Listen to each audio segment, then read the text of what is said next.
As you can see here, I'm trying to replace my reservoir because the sensor went out. The low coolant sensor in the reservoir went out. So I replaced it with a new reservoir, but how do you get the fluid into the bottom chamber? Now there's this cap here that goes down there on the side, right there, and it screws on conventional, right there.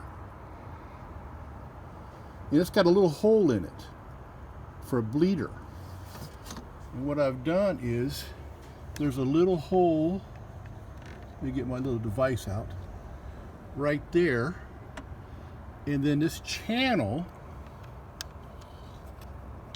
right here on both sides goes into that chamber. So what I've done is I've hooked this device up to a squirt bottle. And what I've done, I've taken that cap off that lower reservoir, because there's just a little hole in the very top of that, inside of that cap there. It's sealed off with a little hole, and basically I'm using that for a bleeder and just pumping in the fluid like so. And you can see it moving. No backflow yet, but you can see it moving through that channel on top, and it is filling it up on the bottom. Oops, just came out. I'll have to do this with both hands, but let me finish it up and then I'll show you the finished product. You had to take this battery out, and that was a bit of a chore, but as I install it, I will walk you through how to take it back out once I get this done.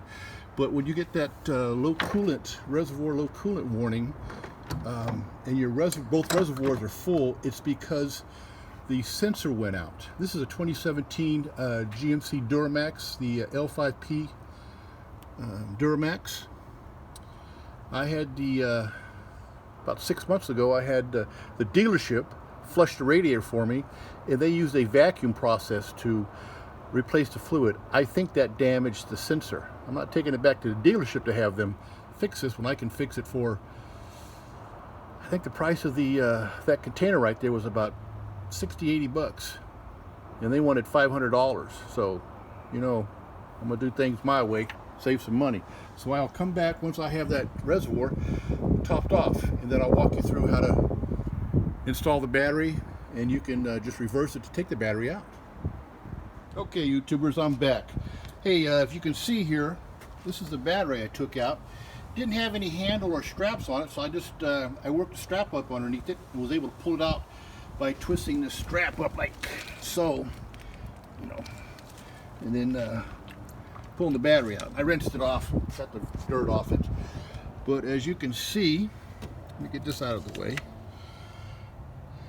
My containers, the bottom of the reservoir is about full. I still got the cap off it.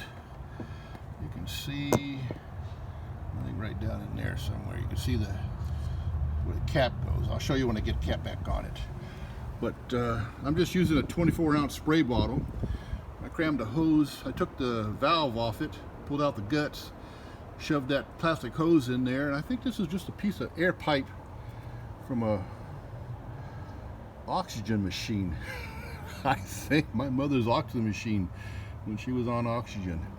But and then I just took this little fitting,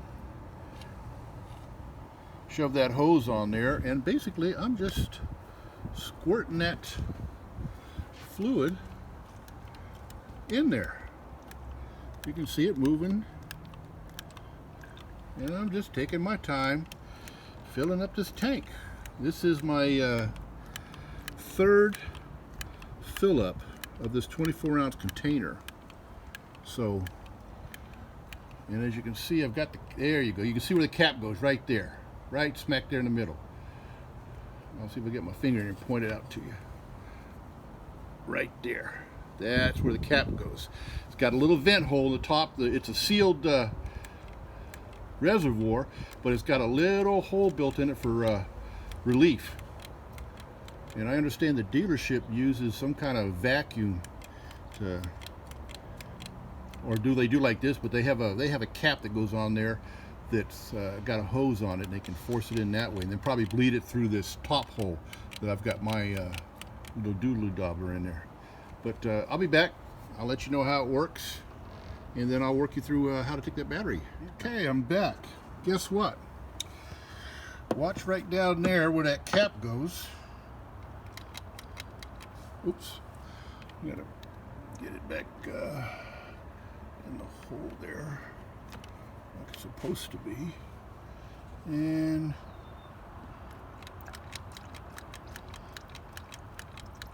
you see it coming out right down there? That's overflow. It's filled now. Get this out of the way. Completely filled. All right. So let me pull this apart. Let me show you over here. This is the old one. And I'm taking the lid off. This is that side vent that I was showing you from the top of the truck. And if you look right in there, you'll see that hole. That's the bleeder. And you can see this is designed to vent when both tanks fill up. So, and there's the little hole that I was feeling it from on the new tank. All right, piece of cake. This bolt right here, this hole right here holds it in, and then let me tip this up. You can see the little lugs, plastic lugs. They go in a little grooved knockout on the fender. All right. So let's finish up. I'll be right back. All right. So we're back, and this is the cap. It goes back down here on the side, and it screws on conventional. And you just screw it on. It goes on in a snug up, and then it'll hit a notch, like a little. Let you know it's tight. It'll hit a little relief. I got a gangling cyst on my finger, so it's tough to. Yeah, I don't know if I felt it. Yeah, there it is. There. Yeah. Once it hits that spot, so.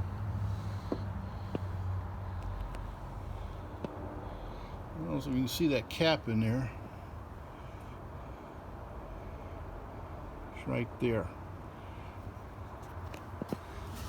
Right here's the cap. All right, and then this cap here screws on. Oh, I'm going to top that off first. Where's my funnel? Get my funnel, put it in there. And we're going to fill this baby all the way up. Whoop. That might be it. The way the truck's sitting. Yes, that's it.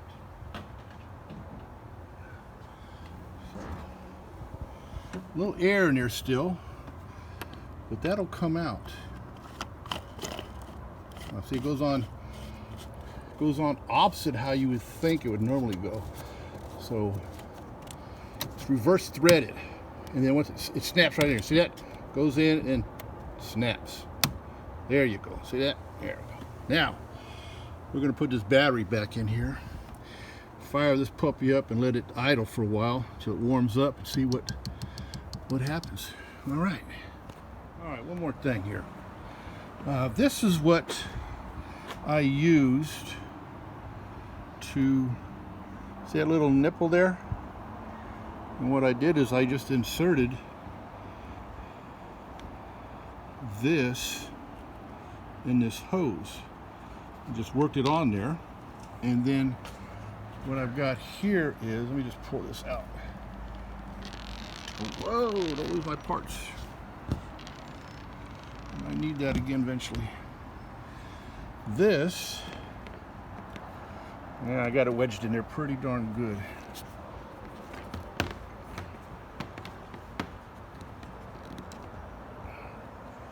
Oh, heck.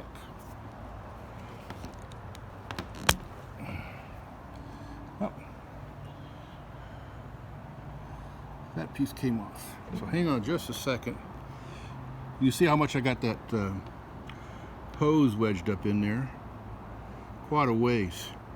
So it would be a nice tight seal. Let me set this down. I might just leave that in there. Nope, there it goes. And this O-ring goes back over like so. And then I have the rest of the parts right here in my pocket. Let me get those out. This little piece drops in this way. And then these pieces, a little piece drops back in there. Oh, came out.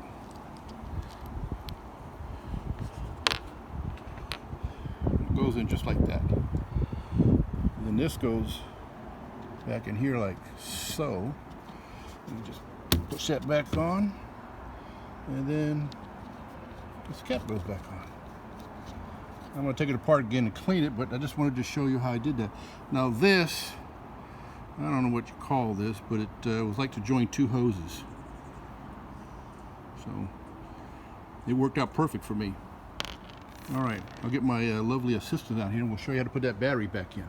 All right, so now we're going to put the battery back in and zoom it over here. I'll bring get this battery up. Twist it.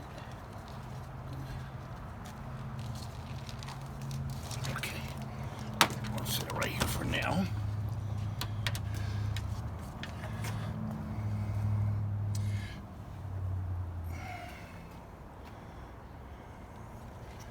Okay, all this stuff here out of the way.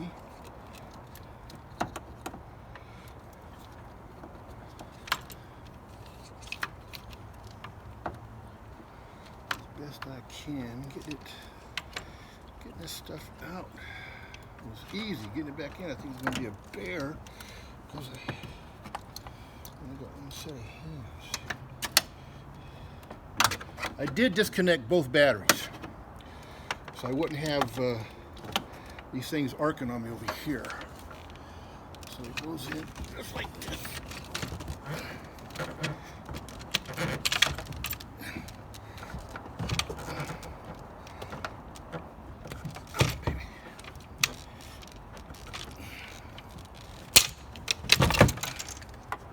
There we go. Okay. Tangle this mess. This is just my strap. Come look over here, make sure I'm holding it right.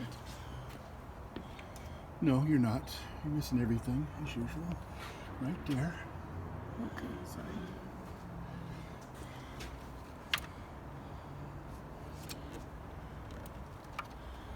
I think I broke off one of those tabs.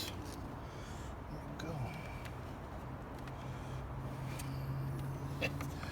I did. I think I broke off one of those tabs that goes to the motor battery thing on top. Let me pull it back out. Yep, there it is. No big deal. Okay. Let's go, battery.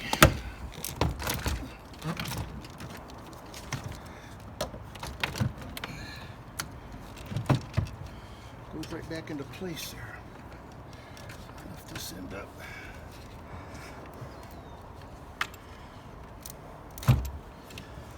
Lift this end up. Strap out. There we go. Straps out. And this plate goes back on like so.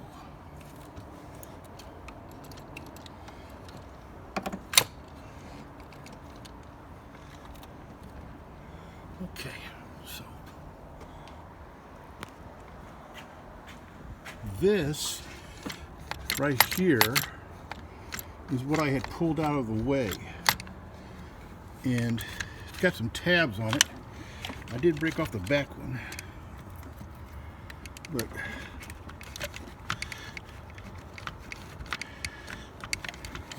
it's not catching.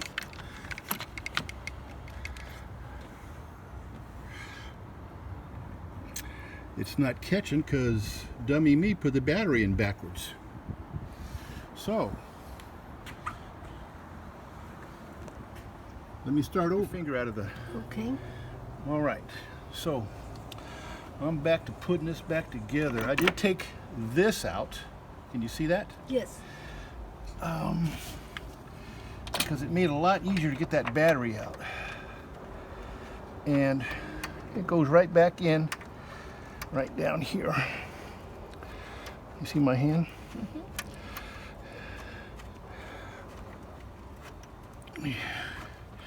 Just make sure when you put the battery in that the terminals are facing the fender and not like I did. Put it in backwards and then have to take the doggone thing out again. And then you just snug that back up. It ain't going nowhere now. It's okay. Let me get my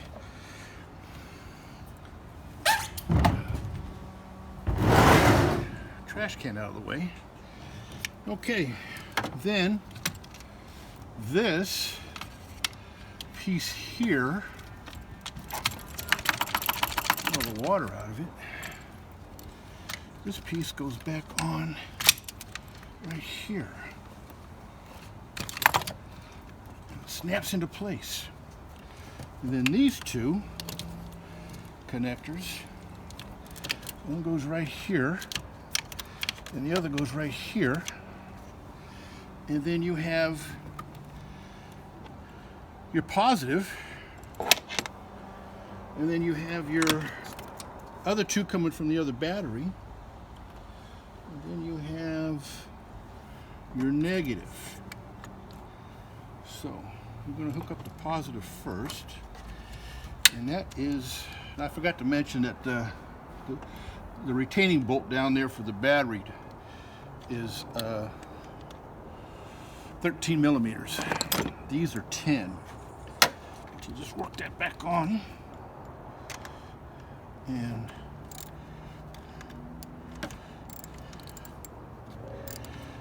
tighten them back up.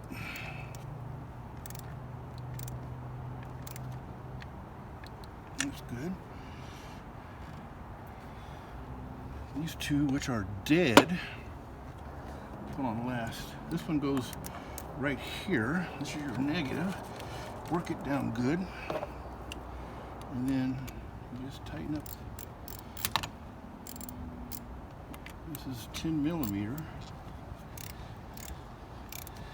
Tighten it back up. Good. These, I think, were 12s. Can you see my fingers? Yes. Okay. These are 12s. I don't think these are 13s.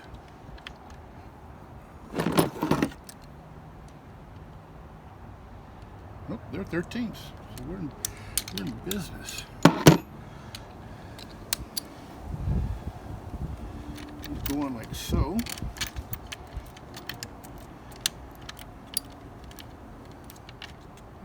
I got little tabs on the end of these little gizmos. Just push them down like that. Stainless steel with brass.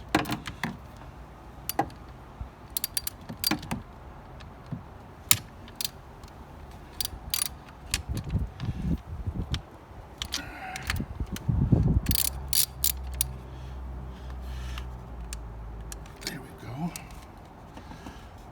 Okay. I'm going to make sure that one's tight. I don't think I took that off. Well, that's a 14. Negatives. Okay. Just check that 14, make sure it's snug. Oh yeah, that's good. right, and there is a plastic cover that goes on here, like so. Snaps right into place. There's this red cap here that has this little plastic thing that slides down in here and hooks so it don't come off. And then you just push that down on there. And then these two got little tabs, and they go in these little holes right here. See the holes right there? They just go in like that. Boom. And we're back together on this end.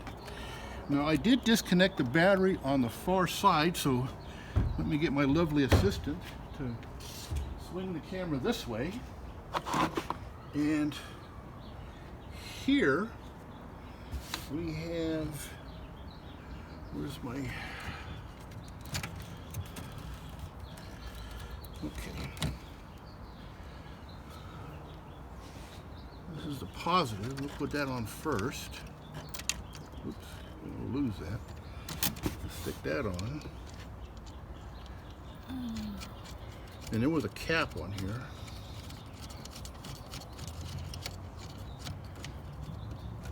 Okay.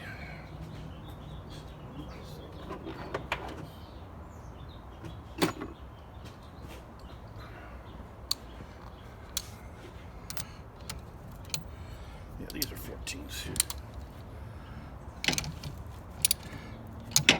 Make sure these are tight. Yeah. Okay.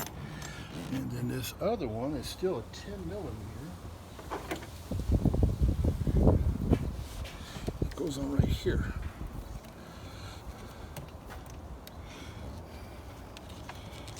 Work that down there good.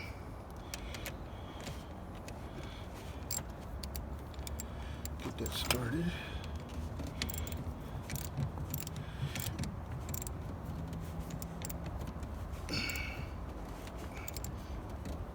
Okay.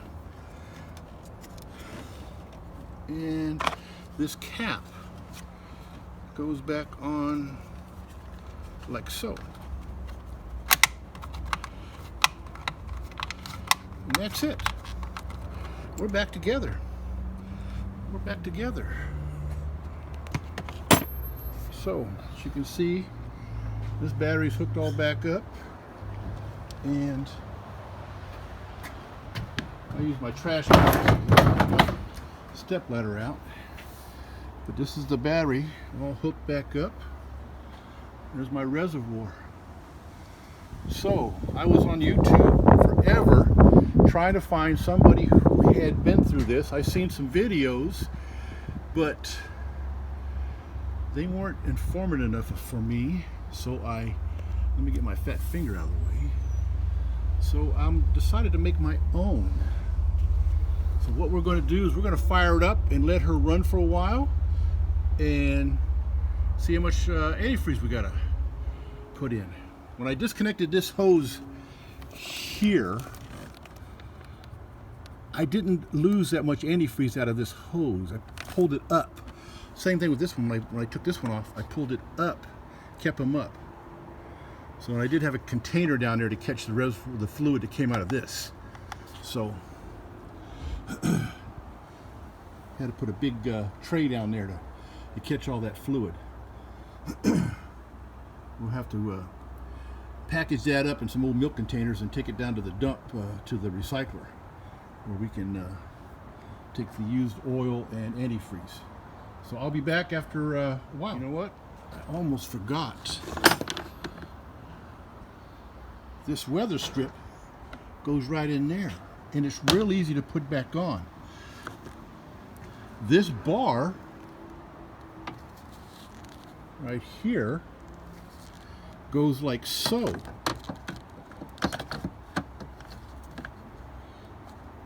So I'll get that back on and we'll show you how it looks. Alrighty, this weather strip goes right along this channel, and It's actually pretty easy to put in. You just slide it in up there, turn it sideways, and then there's this little tab here that goes there. And it hooks right there. I don't know if you've seen that hook, but there's a hook right there. And it hooks right up under there, like so.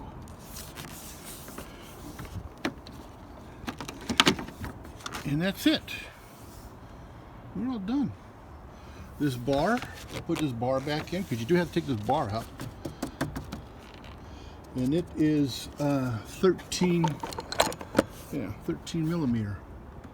That bar comes out real easy, goes back in real easy. And then you got this weather stripping and it just sits like that.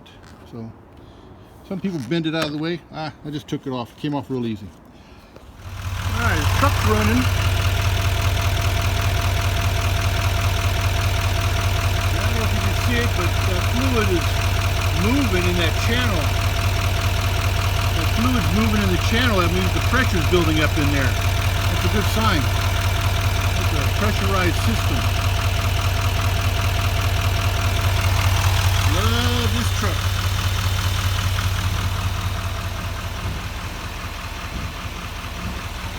She's a beast. 3/4 ton. 6.6 turbo diesel. Got me a cool topper on the back. Made by Undercover. I like it. I think I paid $1,000 for that on Amazon, and it's worth its weight in gold, I tell you. I failed to mention that I bought the Reservoir from Rock Auto. Got a good price on it. I'm real happy. I've been dealing with it for probably, I don't know, 10 years. Alright, we're going to let it run for a little while and check her in about an hour. One thing I did forget to mention was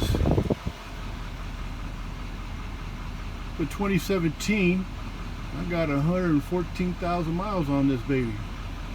And when I fired her up, the warning for the low coolant didn't come on. That's a good thing.